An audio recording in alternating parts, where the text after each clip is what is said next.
बिस्मिल्लाहिर्रहमानिर्रहीम, अस्सलामुअलैकुम। आप देख रहे हैं PMN न्यूज़ और मैं हूं नाइला भट्टी। नजर डालते हैं आज की खबरों पर।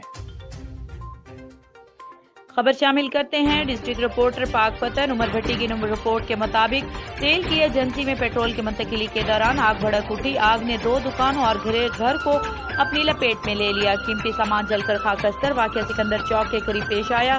फायर ब्रिगेड का ऑपरेशन जारी। इंतजामिया की गफलत के बाइस गैर कानूनी तेल एजेंसियों के खिलाफ कार्रवाइयां न हो सकी।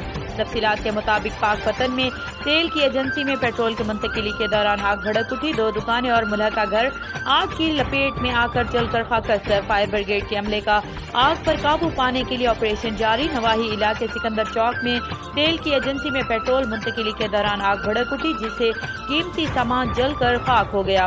फायर ब्रिगेड का आग पर काबू पाने के लिए ऑपरेशन जारी है। याद रहे कि इससे कबल भी गैर कानूनी तेल की एजेंसियों में आग लगने के मुतअद्दिद वाक़यात रोनुमा हो चुके हैं। अब तक के लिए इतना ही। मज़ीद खबरों से बाखबर रहने के लिए देखते रहें PMN न्यूज़।